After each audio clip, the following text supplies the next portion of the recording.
Hello, everyone. Welcome to another episode of Film Seizure. I'm Jason Oliver, and I am joined by my two fellow homeowners, home buyers, prospective home owners.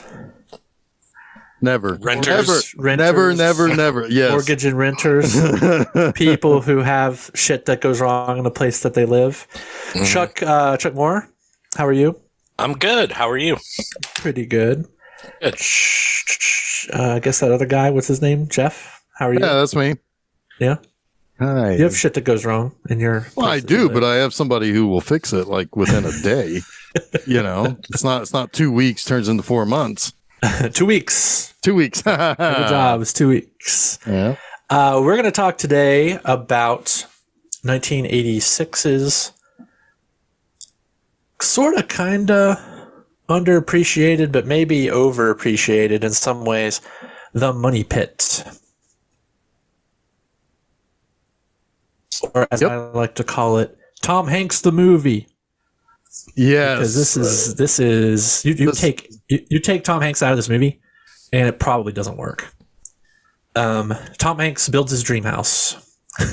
Can you title this? Yeah. Yeah. I mean, this is Tom Hanks before he's really, I mean, like this is before Dragnet, which was probably really what launched his, really kind of launched him. I mean, this is, post Bosom Buddies. Dragnet did? Yeah, he got really, really good reviews on Dragnet. Interesting. I mean, Big, to me, I always think of Big. Like Big is well, I think, but I think Big. Well, but Dragnet led to Big, and then it's upwards and onwards. But I would argue that up until I would honestly maybe like I'm going to be bold here. Looking at his, he knows you're alone. Yeah, I'm going to be bold here and say that as pure like physical comedy, this might be his best performance as like slapstick, right? Like just total goofy performance. I think this is his best. I would. Yeah. Why not? It's hard to disagree with that because once, 8 years later, he's not doing any more comedies. Actually, not even 8 years later, like 7. And if he is doing comedies, they're voiceover work.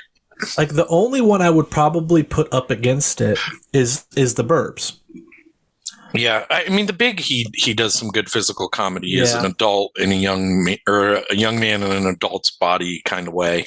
Oh, for sure. Yeah, but that's there's kind of like that's not a straight comedy either, though. No, it's not. But is this a straight comedy? I don't even think this is a straight comedy necessarily. I think when it works, it is. You don't. I agree with that. When it doesn't work is when it's trying to fill time and doing something else. It does the thing I hate in movies where it creates unnecessary conflict. My least favorite part of this movie is when the relationship starts to turn. And the third act breakup. Yeah, I hate it. Yeah. The problem with the movie in general is that that's what this movie is about. Right. Well, that's fair. But I want to ask Jason a serious question. You don't think his physical comedy work is very good in Elvis? Oh God. You're right. That might be his most comedic role. I just know how you feel about that. Anyway. Man, he just took me out of that one. Let me say something here real quick, because this is only the second time I've ever seen this movie. Okay. Interesting. Not that it was that I found it bad, but I saw it once, late 80s, rented it. Always remember the commercials, always remember the tub falling through and him laughing. Classic. I mean, that is what this movie is. That's where it excels for sure. Right. Absolutely. I watched it when I was a kid, and then I haven't watched it since probably 1989, 1990, probably. Okay. Not that I didn't think, oh, I don't want to watch it, or oh, there's something wrong with not anything like that. But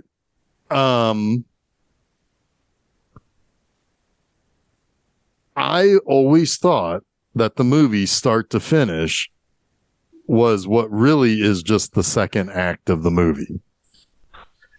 Yeah. And yeah, that's fair. A problem.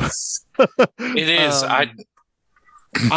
The second act of this movie is exceptionally funny, and there are some funny things in the first and third acts. Like, the third act really begins with him stepping into the paint and and like wandering around all of the scaffolding and everything, which is funny in a very old school, slapsticky Charlie Chaplin, Buster Keaton way, right?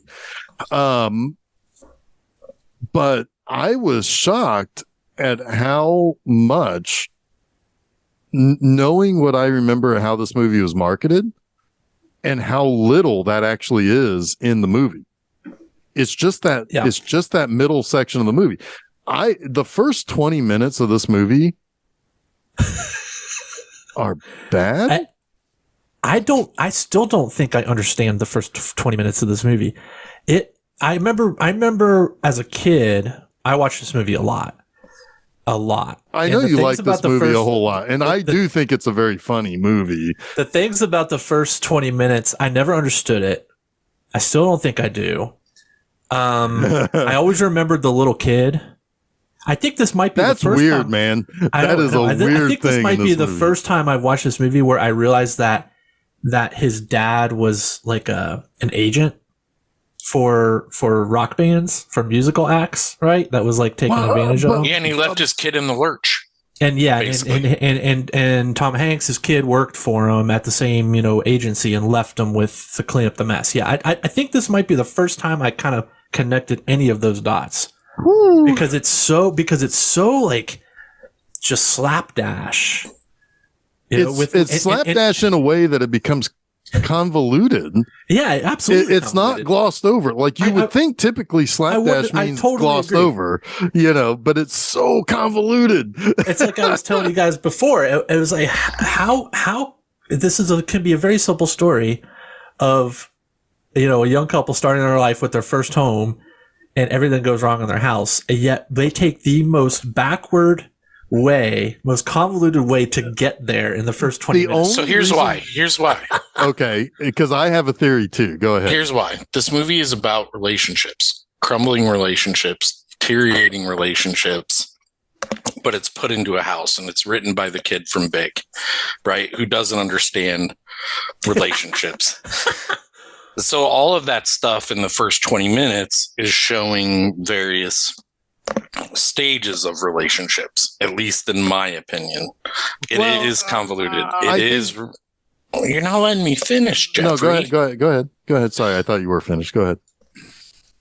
I don't even know what I was going to say anymore. Well, no, you're saying that it's all these pieces of a relationship, convoluted, because problems with the relationship. The various stages of relationships and problems and stuff, which is what the house unfortunately represents. That is my major problem with this movie. Is we'll talk more about it, I guess, is that couldn't it just be a movie about the house falling apart and not be an allegory? Allegory, is that the right word? Yeah. For a relationship. Yeah. Sorry. Go ahead, Jeff. That's a good take. That's a really good take. Because here's part of my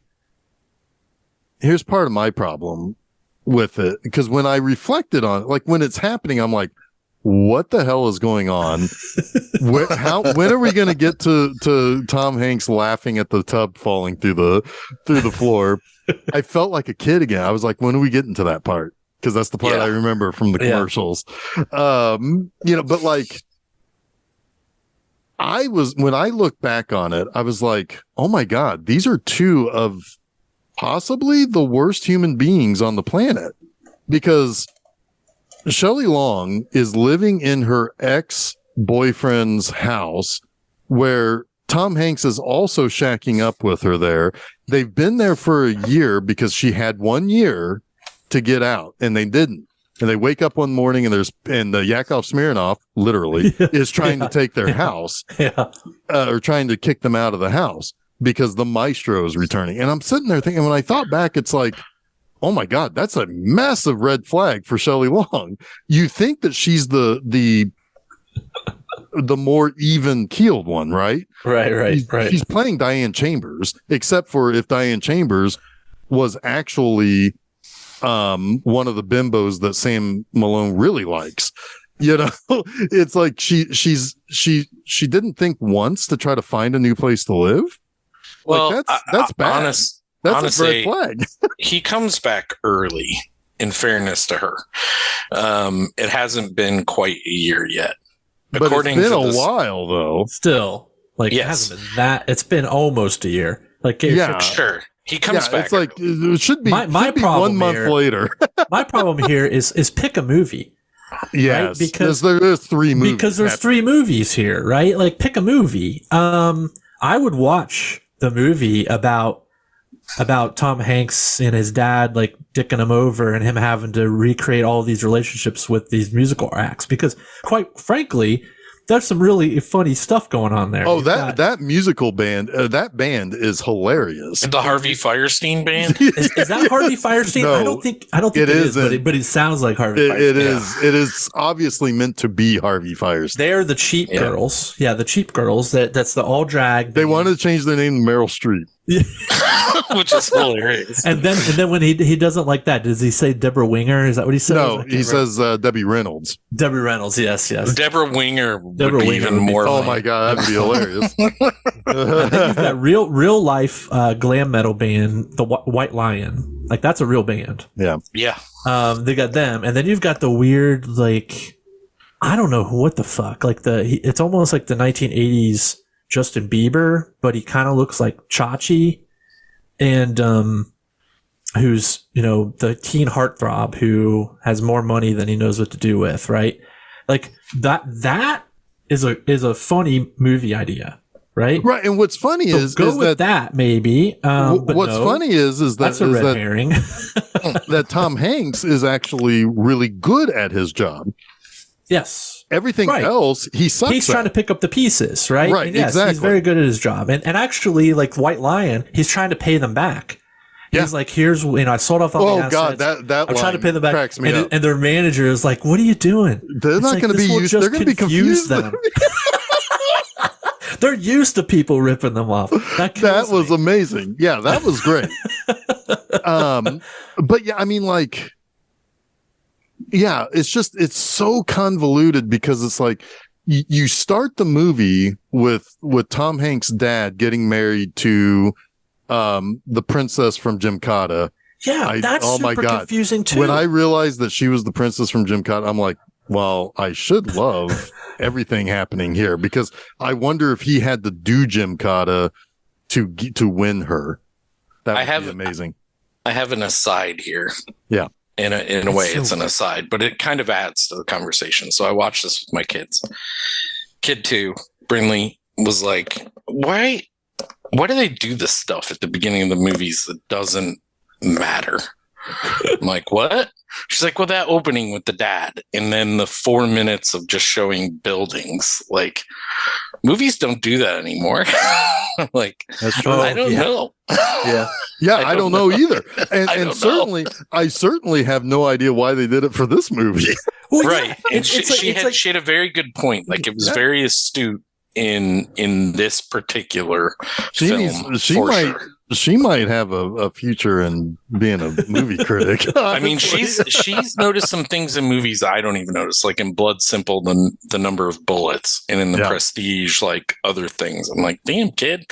But then half the time she's looking at her phone when we're watching movies, so I don't know. I mean, it's very much a sitcom beginning, right? Even down to the song, which is very much a theme song, right? Yeah. That starts the movie. But yeah, like it's so confusing to introduce 2 characters in the first scene and then just kind of dismiss them, and they don't pop up. Like, it's the strangest bookend to a movie ever. And you still have to piece together why. Yeah. That's the problem with it. They don't even very good a job of explaining it. Even with the narration over the top when you still don't quite get what the hell's going on. It's like, what happened? Why did his dad screw him over? Like, what did he actually do? Which is funny because I like this in movies generally, where I have to do some work. But it's like, this is pointless work. You're making me do it's pointless work. The clerk's job right now. Somebody is this going to be a father and son movie? Like, is this going to be like, it's like, it sets all the wrong tone and expectations. Yeah. Well, and then then you're introduced to a relationship that is already in not shambles, but they already have rocky parts. Like, Tom Hanks got to figure out what to do with what his dad left him. Yeah. Shelley Long's getting kicked out of her where she's squatting essentially. So like you're introduced to like, how did we get there? Right. Like, so if you rework the first 20 minutes of this movie, you can almost let that first 20 minutes be a montage of them meeting. A foundation to the relationship. Exactly. But and just kind of airdrop you into the middle of this. Yes. Yeah. And I think I said last week that I had a little bit of an anxiety attack watching this movie. And I think that some of the way that this begins, and you're just kind of like, okay, what now? Wait, what's going on over here? What's this over? Doesn't help me settle in to all of the really, really, really like frustrating and wildly like the worst possible things that could ever happen to somebody who buys a house. And at that point, I'm partly laughing and I'm partly like I feel it in my chest. It's like, this is why I will never own a house.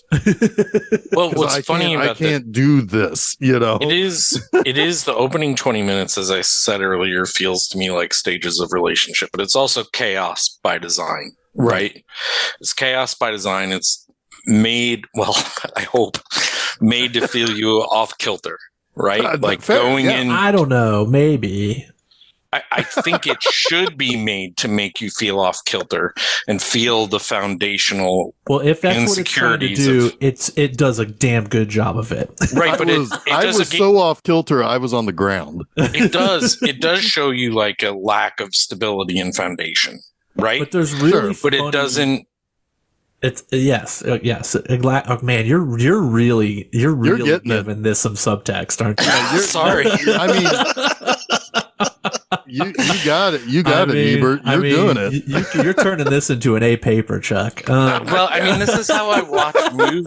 Like, it doesn't do it particularly well, though. I think that's intention. I am.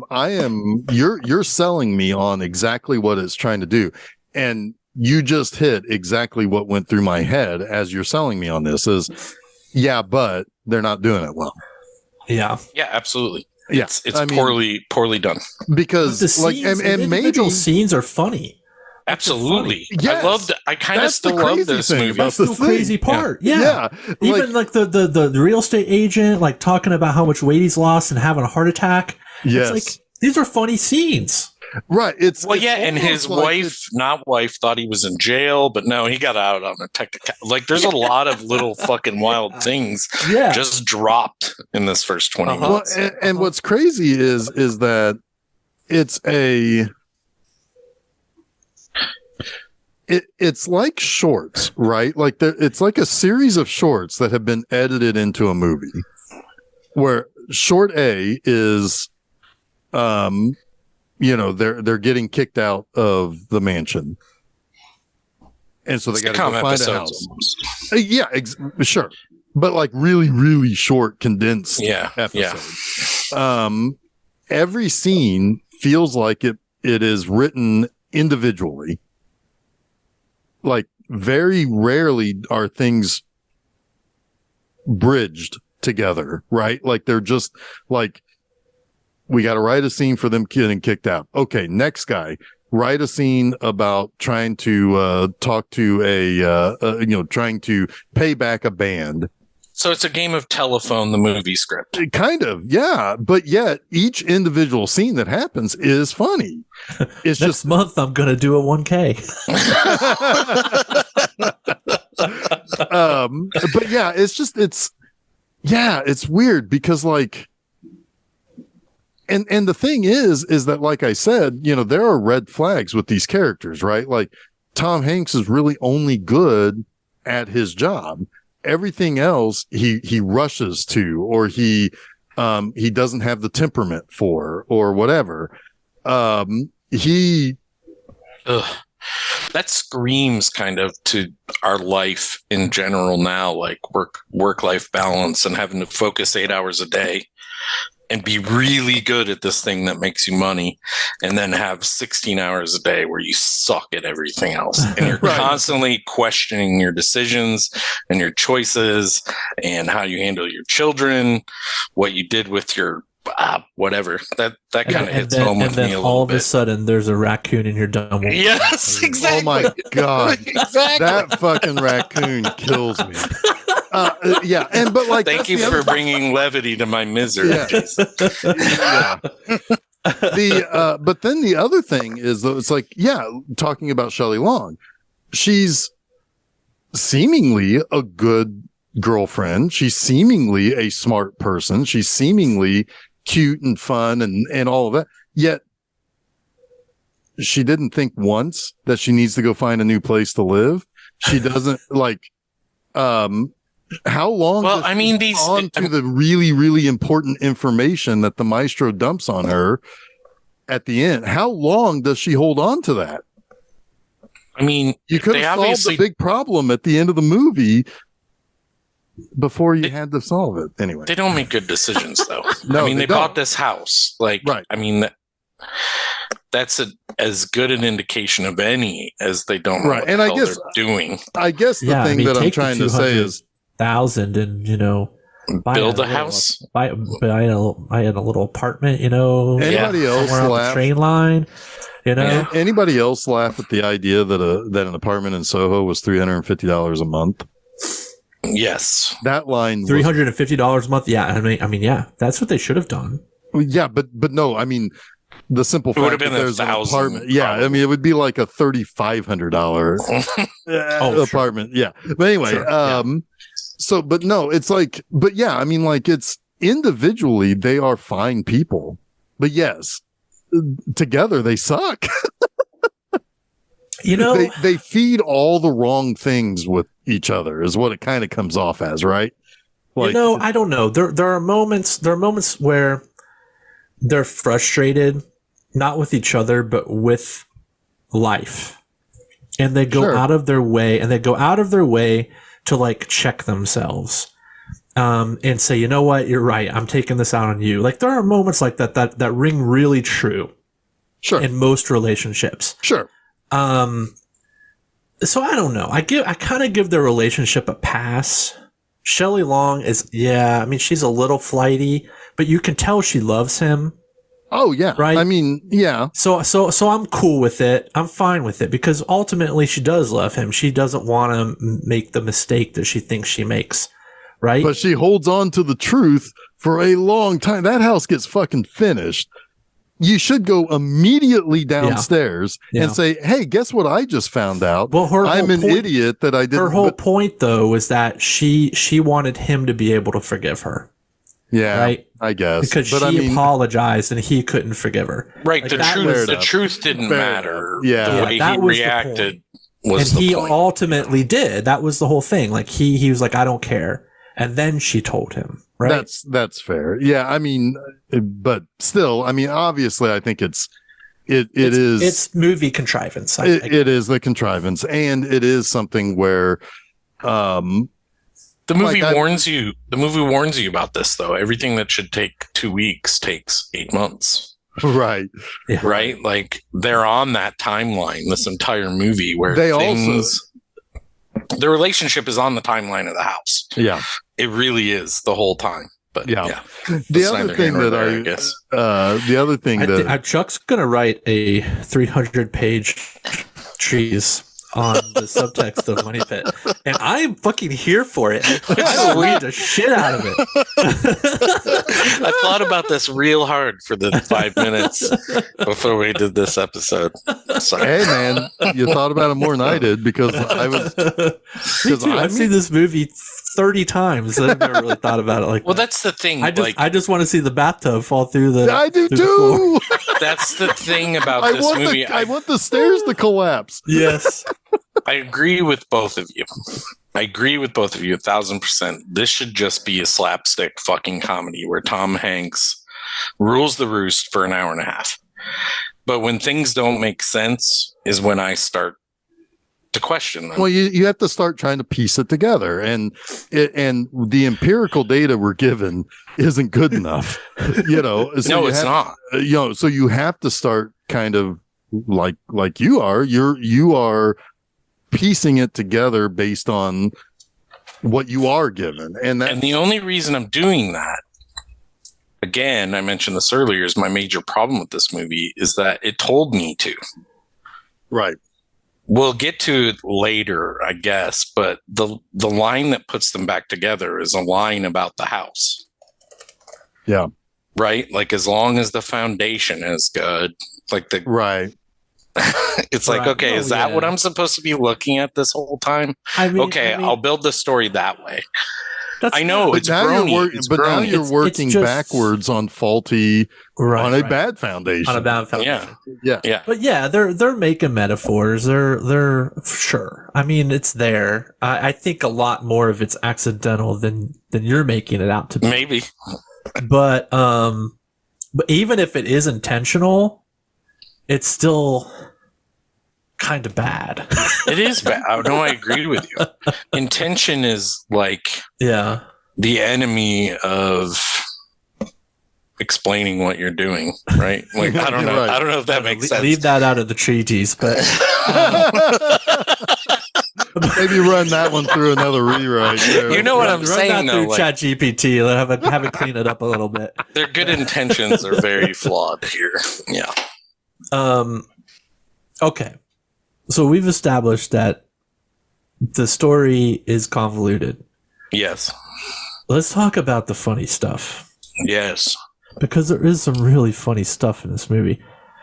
I saw this movie in the drive-in, and I think I crapped my pants when I saw this movie because I laughed so hard. Like, it's one of those movies. I mean, this is a run of Tom Hanks movies that is kind of unprecedented when you think about it. I mean,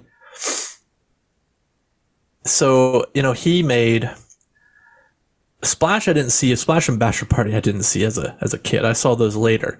But Money Pit, probably Dragnet, Big, and the Burbs, and Turner and Hooch. I saw all those movies. I'm probably not Dragnet, but the rest of them in the theater as a kid. And I was like the biggest Tom Hanks fan in the world, right? Joe versus the Volcano is the one that kind of like threw me for a loop. And I lost touch with my inner Tom Hanks for a little while. Probably until you lost touch with your Wilson? Yeah. Lost my Wilson. Probably until League of Their Own, right? His career went a little differently. Yeah, League of Their Own, of course, I loved. Sleepless in Seattle. I didn't get it. That's not for me. Philadelphia is a great movie, but I was 14 years old. I didn't get it. Forrest Gump, loved it when I was a kid. We can talk all day about that. But yeah, man, I was a massive Tom Hanks fan at this point. And this movie is like, it made me laugh so much. And this was another movie that would come on TV all the time for whatever reason. Right. It was just always on, and I'd catch it all the time. And yeah, your brain kind of blocks all the stuff that is just weird about it, except for the things that kind of stick out as super weird. But the stuff like the moments of slapstick, the moments of the house starting to just collapse on them, starting mostly with the stairs, like. When he's trying to run up the stairs and he has to leap at the last moment Well, to get to the landing of the second floor. It kills me. There's some really good like build up to that because like he's trying to fix the creaky step. Yes. And as he's hammering away, it's bringing the ceiling down, yes. Not below, but upstairs, but above onto it's that Long. Fragile. Yep. Right? And she comes out, and he's like, "What's wrong with what's on your face?" And it's all very pleasant at first because she's like, "Oh, it's the ceiling." He's like, "Oh, okay." I was like, "I'll get to that in a minute. I only have two hands." And then one after he hammers his finger. Yeah, then he hammers. Then he hammers his fingers, but then he loses both hands moments later. As he runs to as he leaps for the landing. She steps on his hands. Yeah, because she almost goes over the landing, but stops because she has landed on his hands.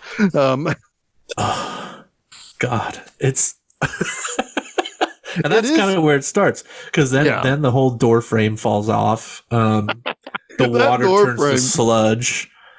Oh my God! Yeah, it's like her reaction to the sludge. Oh, the water had legs. Yeah. Yeah.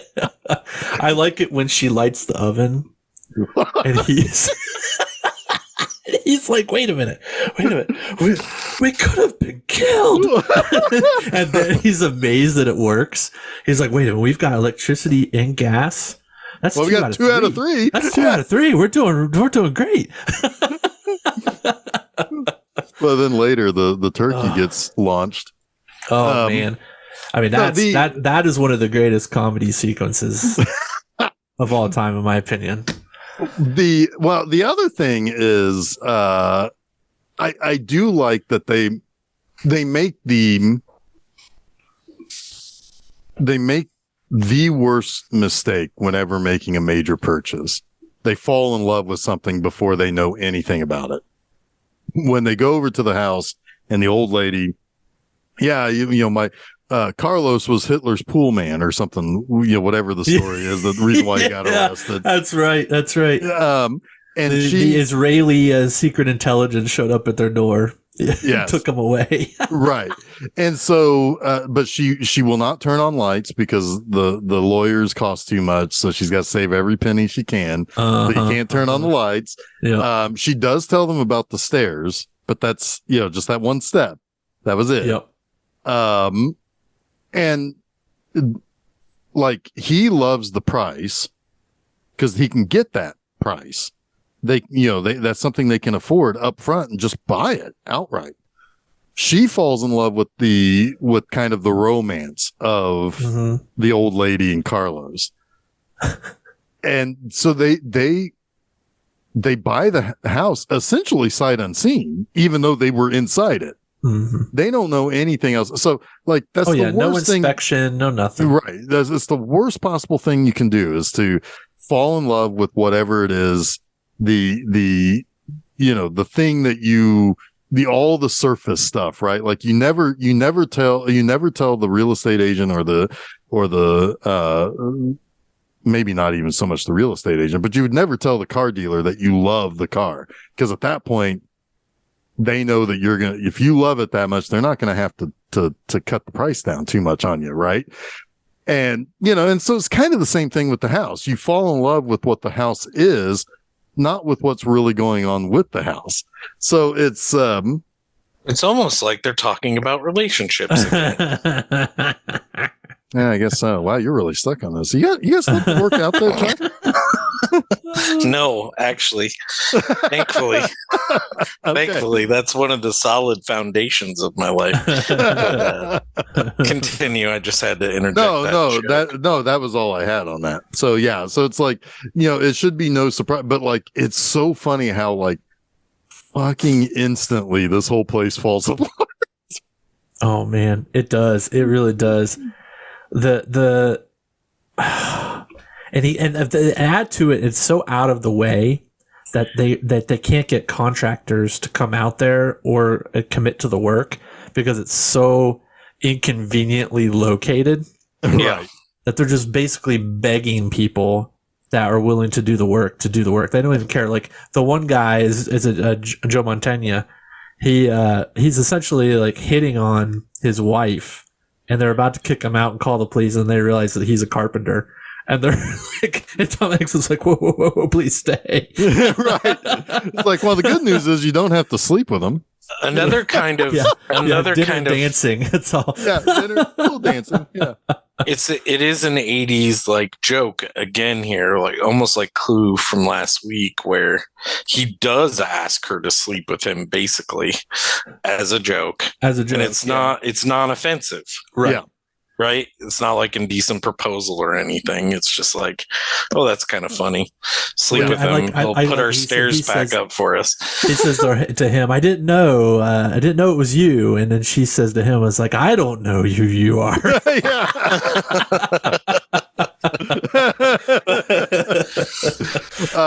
whole thing with the guy who has to come out for the permits. Oh God, yeah. God damn. I mean, like that whole sequence cracks me up too, because one of the slower jokes in this is him sinking into the floor. Yeah. And because he's stuck there for ostensibly hours, and he can't answer the guy because his chest is collapsed. It's one of those, honestly, one of those scenes that doesn't work probably 9 out of the 10 people you cast. Like Tom Hanks is perfect. And when he's doing the name game, right? He's singing the name game. And then, he seems like he's just kind of trying to pass the time. And then he's like, let's try Brad. He lets all of his like anger out. I want the fucking R-rated version where he tries Chuck in that angry moment. Yeah. Like, let's try Chuck. I mean, you didn't even need to do the song. Like people would run it through their heads. Chuck would have been a good name there. It would have been. But like, and then when she gets home, because like there's multiple things happening there. Like at first he gets stuck in the ceiling, he can't get out. He's completely and totally encased, essentially. Like he can't move his arms. Like, my lungs are constricted. I can't scream. I can't talk. He can't answer the permits guy who's already pissed at him, who's already a surly guy. He calls him something that cracked me up too. I can't remember.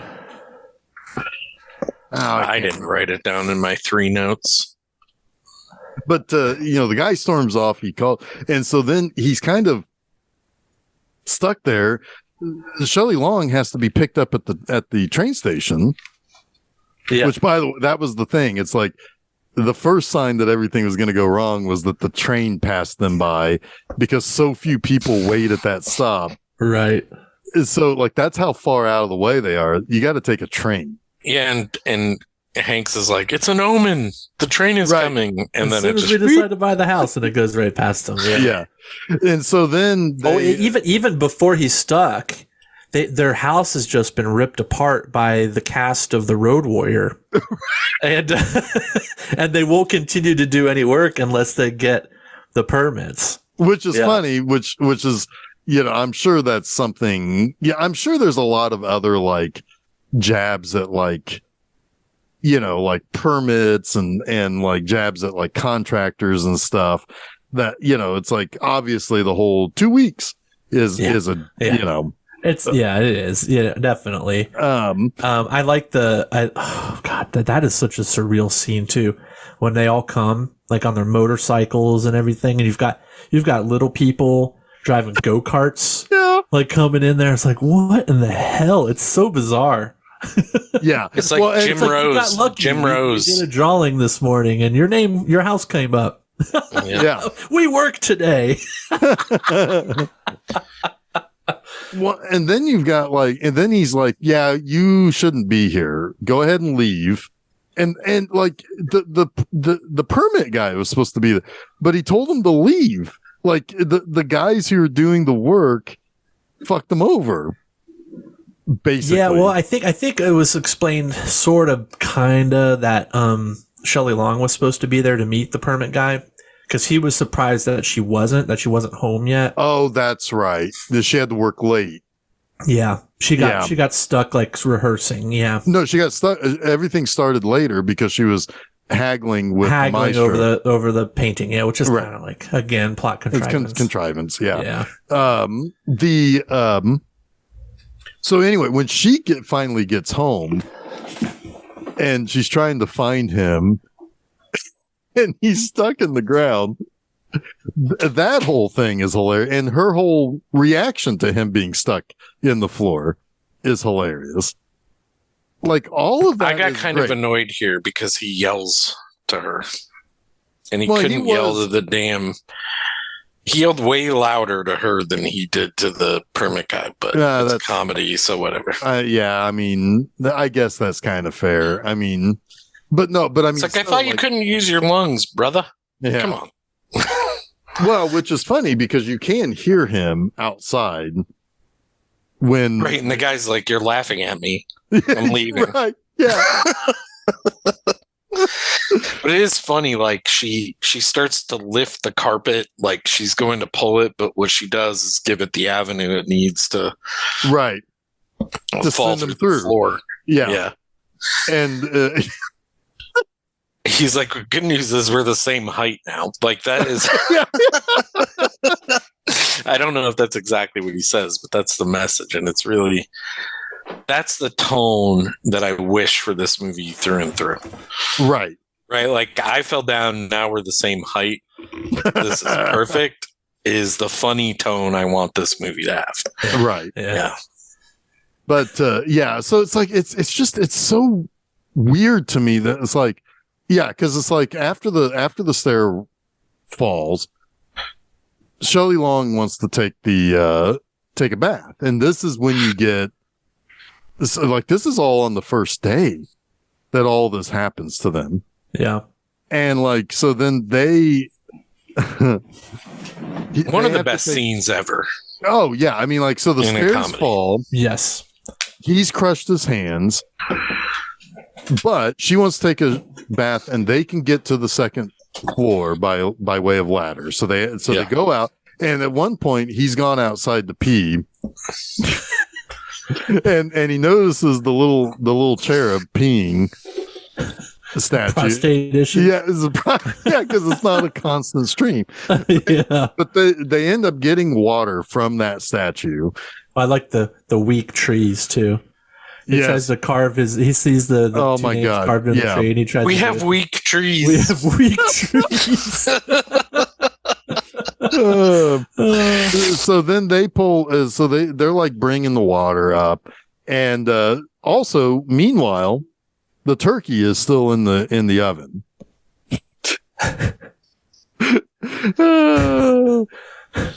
So he's supposed to go for the second pail of water, and he goes down. There's something on TV. And something's wrong with the electric. It's Julia Child is on TV. Julia Child's on TV. Yeah. Yes. And the water's not hot, so I think he turns it back on, and he's waiting for it. He sits down in a little chair and turns on a light, and all of a sudden the electric circuit, the wiring starts to burn up behind the wallpaper. And he follows it through the cabinets. He's opening cabinets and he's following it. Outlets are blowing out. The mixer melts. Yeah. And then it gets to the oven, and it just explodes, and the turkey, it's like Mount Vernon, where you kind of got the two sides that stick out, right? So it shoots across the whole length of the house, out of the kitchen and into a bucket in the bathroom where Shelley Long is. And then Tom Hanks comes up. And he's like, what happened? He's just like, I don't care. I just want. He's got the hot water bucket. No, he says because the turkey thing pops out. Yeah, I'm getting there. Okay, I'm getting there. He's like, I don't want to go there again. But she says, well, the turkey's done. It's like, so's the kitchen. In fact, it's a little overdone. Let's not go there again. And then doesn't he say something like the turkey can't hurt us anymore? Yeah, it can't hurt us anymore. Oh yeah, she's like, what are we gonna do with this? And it's like, well, it can't hurt us anymore. And then he pours the water into the bathtub and it falls through the floor and shatters on the bottom floor. And it's one of those great moments. It is truly like iconic. This is the iconic moment of this movie. If anyone knows anything about this movie, remembers anything about this movie, it's this moment where he just looks through the hole. He's kind of like lost his mind and he just laughs hysterically like only Tom Hanks can. And it's the best. It's peak Tom Hanks. It's peak Tom comedy. Hanks, and it's peak this movie, right? Yeah. Yes. Yeah. Yeah. If you cannot find the humor in this scene, if it doesn't like almost make you wet your pants laughing, there's something broken inside. Well, I want to go back. If it doesn't do that, then the next thing that happens will, which is the collapse of the fire of the fireplace. Oh God, that kills me. I want to go back real quick though, because we were talking about like Jason was saying peak Tom Hanks comedy slapstick. You were talking about slapstick, but Big is that Tom Hanks movie for sure. Tom Hanks movie for me, from his early pre-serious Tom Hanks acting, is the movie I will always go back to. I could cut. Well, it's Bridge. Huh? It is Bridge. It's the bridge. It is the bridge. Yeah. It is the bridge. Yeah. But I could cut this movie out, like in general, if it weren't for the bathtub scene. Sure. Like, it would not even be like a Tom Hanks movie I'd revisit if it weren't for the bathtub scene. Like, I mean, it's that kind good. Of fair. It's kind of fair. It is that good. Yeah. Yeah. It is that good. Yeah. Because everything else you get in this movie from Tom Hanks is in Big. The Buster Keaton like scaffolding scene is pretty damn good too. But half of that scene, he's got like plaster and a rag on his face. Like he's not doing as much like with his face in that scene. Right. But it's almost the Mr. Bean moment. Very much so. Yeah. Yeah. It's funny. I mean, it is hysterical. Well, it's Rube Goldberg too, which is fun. Rube Goldberg. Yeah. Yep. Yeah. He does have one line reading that, like, it's so in a way out of place, but so perfectly done. It's when he, I think she's called him, and maybe it's the same night that he ends up getting stuck in the floor, but he says something like, Mozart? Well, he's dead. His problems are over. Help me. Yes. Like he is like at his like he is still he's still being funny, but he's also like at his limit. You know. Yeah. Well, that's the thing. Like he's just there's a lot of moments like that in Turner and Hooch.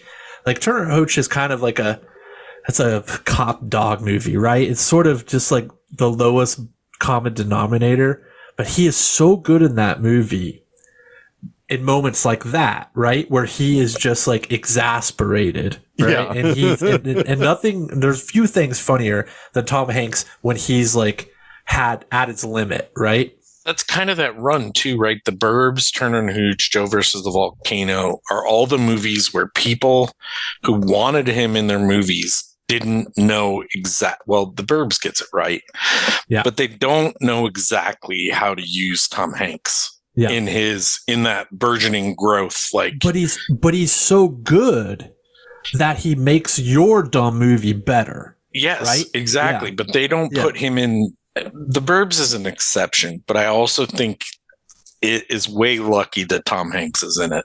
Definitely. Right. It's way lucky that it's Tom Hanks, because there's a lot of great shit going on there. But the Burbs, Turner and Hooch, Joe versus the Volcano, which is kind of a weird movie. That movie has grown on me. Tom Hanks is just good, really good in all of them, and just not almost in the right place. It's like The League of Their Own was like, okay, we know how to use this man. He's funny, and he can make you cry. Yeah. Right? Like he can give you feelings when he's acting. And it's almost though, like League of Their Own though is almost like, what's the right way of putting this? It's almost like too on the nose.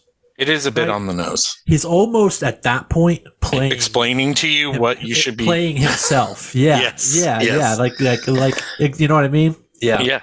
Because I mean, like, what's funny is that I don't even think of that movie being his. No. He's just playing a part. It's Gina Davis's movie. For sure. But it is like, that's true. Most people remember Tom Hanks from that. Like, there's no crying in baseball, obviously. Yeah, the moment that everyone knows. I know Jeff's kind of rolling his eyes. It is Gina. No, I'm well, not. Maybe you just looked up to the sky. I was just thinking. I was thinking about that line. Yeah, no, that's I mean, that's what everyone remembers is Tom Hanks from that. But it is Gina Davis, and the scene where it's like pre Austin Powers where he like pees forever. Remember that scene? Where he just pisses and pisses and pisses, and Gina Davis is like, "What the fuck?" Well, I feel like Mike Myers must have watched The Money Pit and A League of Their Own to come up with the scene in Austin Powers. I think it's Goldmember where they do the same thing when he's standing behind the pissing statue and it pees forever. Oh yeah, it's like two Tom Hanks things at once. Most definitely. And we'll never forget when Tom Hanks shouted, "Who does number 2 work for?" Who does number 2? That was the best thing they cut from Big. Yep. Was Tom Arnold in that though too? In Big, was he like, "You tell him, buddy"? It was right before the musical floor mat thing.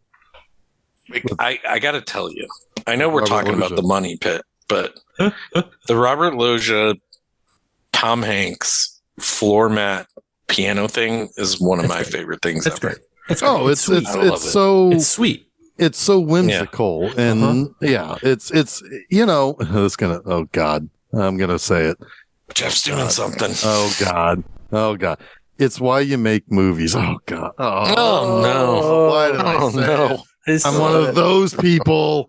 No, but seriously, it's a movie moment. Like, it's a thing that will always live on forever. You know. Yeah. Fair. Let's move past it. Money Pit. Yeah, oh God. All right, I want to talk about just the weird, like, little cameos. Not even cameos, just before they were popular. Is there Ferrigno in this? Is that one dude a Ferrigno? No, there's no Lou Ferrigno, but... Not Lou Ferrigno. I thought it was his brother. Go ahead. I don't think so. There is a Body by Jake, though. That's who it is. That's who you're thinking of. Yep. Yeah. He's in this. His name is Jake Steinfeld. Body by Jake. Mike Starr is in this as a construction worker as well. I didn't catch him. I don't know. Maybe you guys did, but apparently Michael Jeter is one of the contractors. Yeah, I didn't catch him either. I didn't catch him, but he's there somewhere. And then you've got two guys from The Wire in this. Frankie Faison. Frank Faison. Be Wiesel with Faisal. Frankie Faison. He's the one who's like, you're running low on birth control. Yeah. He was in The Wire. And then you also had, what's his name? He was the ambulance, the paramedic who took the guy who kept having a heart attack. Oh yeah. I don't know who that guy's. I can't remember his name at the moment. That guy's Bunk from The Wire. By the way, real quick, in his much skinnier days, holy moly! Like you wouldn't even recognize him. Frankie Faison was 1985's let's talk real quick. 82, he was in Cat People. Yeah. In 84, he was in Chud and Exterminator 2. Chud. But in 86, The Money Pit, Maximum Overdrive, Manhunter. Dang. And then 88, Coming to America, Mississippi Burning. 89, Do the Right Thing. 91, he was Barney in Silence of the Lambs. So Wendell Pierce, that was the paramedic. Bunk in The Wire. Gotcha. So you got some. He's been in a lot of stuff, but that's probably his most iconic role. And then, of course, Montaigne What had he done at this point? He had probably not done a lot. Just the voiceover in the movie we just talked about. Just the voiceover in Clue, yeah. For leaving. Which he says he did not do, by the way. Oh, yeah? He didn't do it? Well, I mean, says he did. What he could have done, but it was cut out, was he was he had something to do with Xanadu. I know where you're going. Yep. Yep. But in '86, he was also in Three Amigos, so this was kind of the start of his. He was in Three Amigos, and then he had a lead role in Mammoth's House of Games. It's probably his first big role. Was House of Games. I mean, he's had 39 episodes and over the course of 32 years as Fat Tony in The Simpsons. That's amazing. That is amazing. Yakov Smirnoff, so weird. Like, he just kind of like they don't even really use him as Yakov Smirnoff. He's just a guy. He's just the guy. Yeah. In Russia, Yakov Smirnoff, just guy. Yeah. I don't even know who the Harvey Fierstein fake Harvey Fierstein is, but it's fake Harvey Fierstein for sure. Oh, for sure. Yeah, so let's talk. Let's get into the this third act, because this third act is a problem. Yeah, Brian Backer's in this also. Because we can talk about the guy from Die Hard. One of the bad guys from Die Hard. Alexander Godunov. The blonde-haired conductor Max Bissart. Oh, yeah. He was like Gruber's right-hand man in Die Hard. Huh, okay. Yeah. All right. Yeah. You knew that, right, Chuck? That Max, the conductor, was the second in command, like to Gruber and in Die Hard. Yeah. Yes. One of my children actually said they were their favorite character in this movie. He's funny. He's funny. He's funny, and he's a self-aware narcissist. Yeah. And he gives good advice to people. Yeah, he kind of does, and I love it. And he works towards getting the house completed. Yes. Yeah. I like when he comes in. He's like, "When I left, you were the best symphony in the world. Let's assess the damage." But even like you said, Jeff, he works to get the house completed. He sees the guy making really terrible brushstrokes, and he's like, "Paint the house." and don't smoke. Yeah. And then he takes a drag of the cigarette. Yeah, he takes the cigarette. He was also in Witness. Harrison. Oh, Ford. yeah. At first, I thought he was the guy from Ghostbusters 2. At first, Vigo, Vigo, Carpathian. The Carpathian. Yeah, no. I don't know why I know that so quickly when I really don't like that movie. Vigo, the Carpathian. It's pretty. I mean, Vigo's pretty iconic. Yeah, but anyway, so yeah, third act, we got problems again. We got problems because we have a typical third act breakup. When the house should be coming together, the movie falls apart. The movie's like, we need conflict. The house isn't enough. You know, we need metaphor. We need to put all the subtext in that Chuck will write about in 35 years. No, I'm done after you told me to leave that one line out of my treatise. Oh, no, you hurt his feelings. Yeah. It was just that one line. You got a lot of good stuff there. That's what they said to the guy who wrote this script. Hey man, everyone needs an editor, and you have the benefit of one. That guy didn't. But yeah, it's you got kind of a forced third act breakup. I was sitting there thinking during the third act, I was like, I could really go for 20 more minutes of the house being a disaster. Yeah. sprinkle into that extra 20 minutes of disaster, sprinkle in that there's a light at the end of the tunnel, that you get the permits, that people can fix the house, so that then you can say, just do a time cut and just say, 8 months later, house is perfect. Yeah. But you can have a little bit of their hearts aren't in it anymore. But then they decide to keep it. Like the mounting debt. Like make the mounting debt the conflict. Exactly. Right? Yeah. I see the exact opposite. I think the house should fall apart and never be finished, but their love conquers can continue on. Oh, okay. Yeah, I would go for that conquers too. all ending. I would be fine with that, because you could have it fall apart around them, like have all the walls fall down around them and have them standing there in the middle, and then they both laugh about it. That's what this movie seems like it's going to. The fact that the house is done at the end, it kind of betrays it. Yeah, exactly. Well, I think even a better. I don't know. That to me is I get it. Like that. That's very Preston Sturges, right? That's the way he would write. Yeah, I would love that. And it's not a bad ending, but it's also kind of like, man, I kind of want them to be okay. Like, you got to imagine they probably put in $500,000 at this point. But what is okay, though? Like, we could get into a real conversation about what okay is. Here's what I would like to see is if they sold the house like they said they were gonna, right? Because it's like, holy shit, we are like so in debt at this point. Buy a little ranch with a white picket fence. Right. Yeah. They buy something sensible, right? Yeah. Or maybe it's a little apartment in the city, right? Little condo in the city that they can just barely afford. Maybe it's like 1 bedroom, tiny little thing. And they're happy with that. But they sell the house, and unbeknownst to them, the contracting on it was a disaster, and it all falls apart again on the new owners, right? Or anonymous seller to his dad, so he's giving the bad. You could even do that like that. You could do it, or like, yeah, it's his dad. Like if you want to do the bookend ending, like the way they tried to like weirdly shoehorn that into the end, make it where his dad buys the house. Like he sells the house to his dad.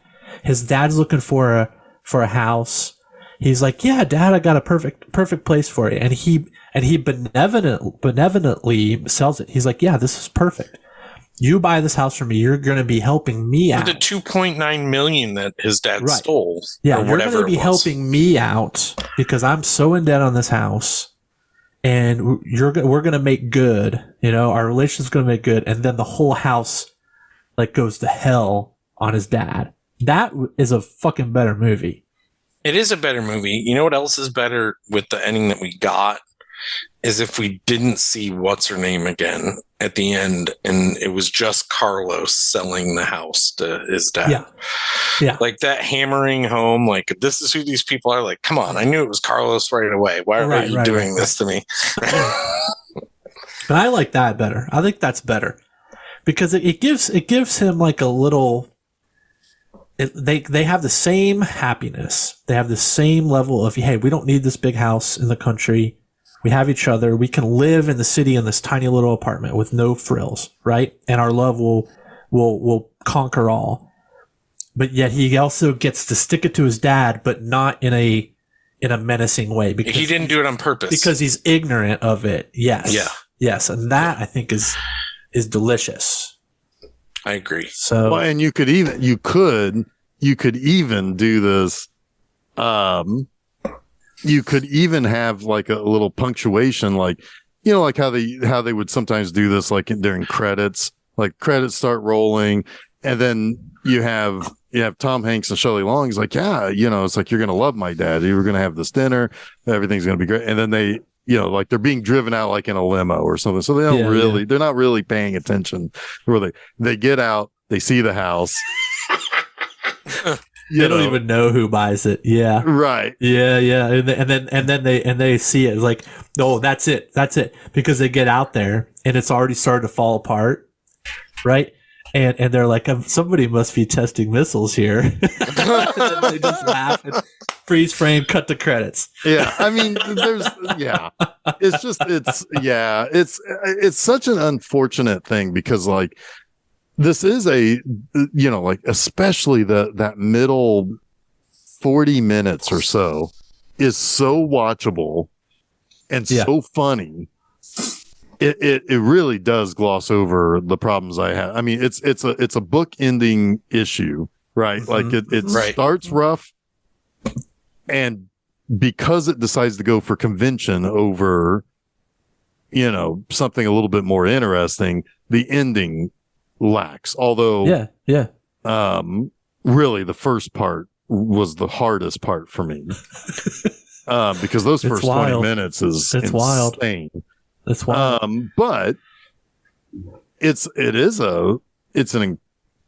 such a funny movie, and it's so well played by Hanks and Long, and you do like them, even though, like I said, there are red flags or issues or stuff like that I'm not a big fan of. You still like them, you still want them to get this house put together or cut their losses, one or the other, but it's so unfortunate that the other 40 or 50 minutes just doesn't service where the movie is really the best at. And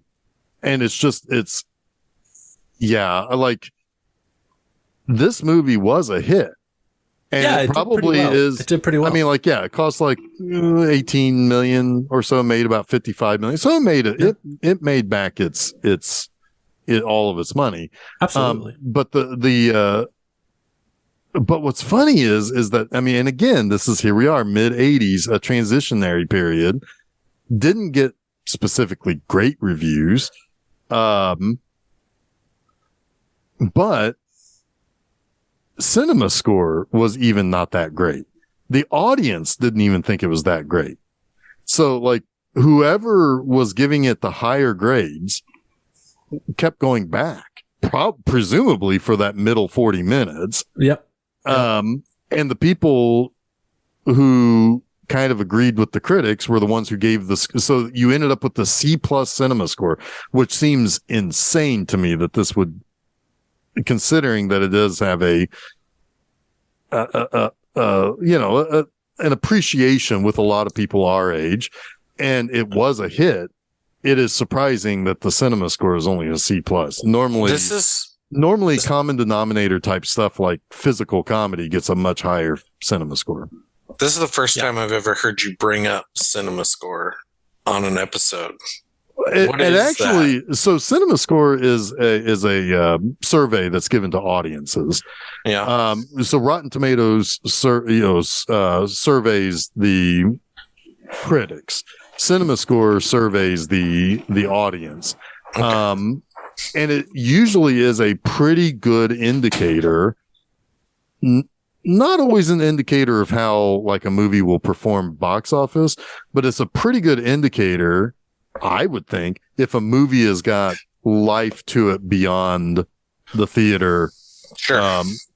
In particular, I would say that if a movie comes along and gets an A+ cinema score, studios have got to love that, because they probably are now looking ahead at either repeat business or for sure buying it. Buying it once it's out on home video. So, I mean, I played a little dumb there. I know it's cinema scores, but I would never actually heard you mention it. I never really had before, because there are some things that get really high cinema scores that are bad movies, of course. I mean, that's kind of the nature of the beast. And it's just something that, let's put it this way. The most recent Spider-Verse movie, right? That's probably an A cinema score. So guess what it's doing? It's making a ton of money. I'd give it an A. Yeah. I mean, so it's surprising that a common denominator physical comedy movie scored pretty low. But if I'm going to be honest with you, I don't know if I could do much better than a C+, because of the 50 minutes of the movie that is a little lacking for me. It's I could maybe give it a B- as a whole, with an A+ middle 40 and a not particularly great, front and end. But I don't know. I mean, like it's an interesting score on a movie that did well and that is kind of fondly remembered. Yeah. For me, I would wrap it up as just saying there's some of Tom Hanks's best work in here. Absolutely. And it's a vehicle like the old Jim Carrey movies that aren't that good where Jim Carrey just shines. Yeah. Right? Oh, yeah. That's what this feels like to me. And I will revisit it for probably that tub scene alone. Oh, yeah. Or at least watch that on YouTube. Like, absolutely. I mean, yeah, eat your heart out, Philadelphia. This is some Tom Hanks' best work. I said best comedic. I know. I mean, isn't Philadelphia a comedy? It is. Not. That is anyone else? By the way, if you haven't seen Philadelphia, that's a good fucking thing. It is a good movie. Anyway, from me personally, no. Again, I had a fun time watching it. I do joke that I was like I was so on pins and needles, like, oh my God, I'm so glad I don't own a house, or that I'm stuck in this because it feels so hopeless at times.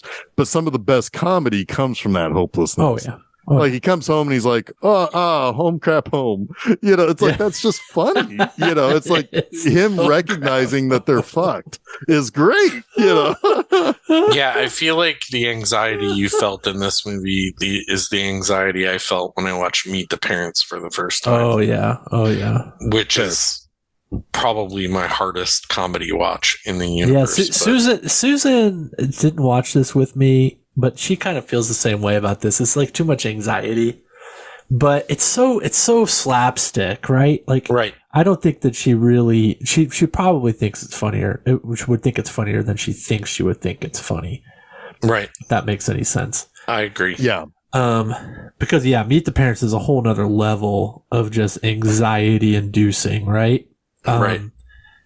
Because you could just it telegraphs itself. And that's part of what's supposed to make it funny. But it's just like, no, I see where this is going. I see the bit and I see how everyone's going to get more and more awkward as the bit progresses. And I just don't want any part of it. Yeah, I want out. Yeah, I remember seeing it. And I mean, that movie shocked me how many people love it. It's not that it's not funny because it is funny. But it shocks me it got a sequel. It shocked me how much people liked it. It's like, do you people not have nerves? Yeah. It's strength. Well, I mean, honestly, I think its strength is in De Niro. I think he plays that part really well. He does. Unfortunately, it led to a lot of ill-advised retreads. Analyze this and all that shit. Yeah. And what's the movie? That. What's the movie that just came out that he's the dad? With it's got the stand-up comedian in it. Ashton Kutcher, I thought. It just came out. No, it just came. It's a stand-up comedian vanity project. I don't know. It was a trailer that I laughed at none of. Yeah, that's. I'm telling you, we're talking about old comedies this month because new comedies to me. I don't like very many. We know Old Man Yells at Clouds. Hey, I like Cocaine Bear. Them either. I like Cocaine Bear. Yeah. Because it knew exactly at the 90-minute mark, I gotta get the fuck out of here. Yeah. That'd be an interesting discussion, actually, if we're gonna do a themed episode. Yeah, talk about comedy by the decade and really talk about the state of comedy today and what that looks like. I think that would be a pretty good conversation. Yeah. Sure. Yeah. By the way, again, we didn't talk nearly enough about the raccoon and the dumbwaiter. I know, man. Oh my God, that's so funny. It's like a moment of pure chaos, and it's just, God, it's funny. Anyway. Speaking of dumbwaiters, what's next week? Hey. I don't even know what. You want to go bowling? Is. Let's go bowling. Yes. We've got by far and away, my favorite comedy of the 90s. By far. Really? I love this movie. There are really those first three those first 4 Farrelly Brothers movies. I even like Me, Myself, and Irene. I think there's something more going on there that, like, underneath the movie that I really like. But I think that their work through like the early aughts was really good. Yeah, even the one with Greg Kinnear and Matt Damon, I thought that one was all right too. Stuck with Me. What is that called? Was Stuck with You? Stuck on You. Like that? Yeah, Stuck on You. I liked Outside Providence a whole bunch, but yeah. Yeah, okay. Yeah, no, but I think it's like it has its problems, but Shallow Hal has a real nice heart to it. Yeah, so we're talking about the Farrelly Brothers. Yeah, so that's the one thing about the Farrelly Brothers that I'll talk a lot about next week, because their movies are loaded with heart. Yes. They were to a point. To a point. But like these first handful of their movies really are. And there's something underneath it that actually, like, there's moments to reflect on stuff. And we're going to start talking about them with 1996's Kingpin. Oh my God, I love it. I mean, like, I'm so excited. This is one since the start of this podcast I've been wanting to do, and now is the perfect time. When's the last time you watched it? Okay, just a few years ago. Yeah. I haven't seen it in quite a while, so I'm excited. I'm pretty certain this is one I will definitely come to you and say, I love this movie. I hope. I feel like it's going to be hard not to. I hope, because I mean, my hair is on end. That's one of the great things about the movie, is that it continuously gets, I mean, like, it's so good, and then it just goes for the fucking moon in that final bowl. You're gonna have to tell us about this next week. I will. Oh boy, I will. And I want to come with some other 90s comedies and challenge the throne, just for fun, not to put you on the spot, because we've got 2 back to back, and both of them are probably 2 of my top 5 for sure. And Kingpin just, oh my God, it hit me. It just hit right to me when I saw it. Yeah, well, we have nothing to lose talking about these movies. Oh, there's a spider on your head. There's a spider on your motherfucking head, man. Well, I mean, there are 3 really good Farrelly Brothers comedies in the 90s. One that I think most people will say, but we're going to talk about Kingpin next Wednesday. FilmSeizure.com. You can go there, find all of our stuff. You can also find where you can follow us and subscribe to us. Next Monday, also on FilmSeizure.com, is Monster Mondays. And I am talking about Werewolf by Night. Ooh, it's high time that I actually traverse into the Marvel Universe on that show. So there we go. That's the perfect way in. Very cool. It pretty much is. So that is. I would like to see them do more of those. Like, I do too. I mean, they've done 2 really good ones already. So that is on Monday. FilmSeizure.com. Find where you can follow and subscribe to us.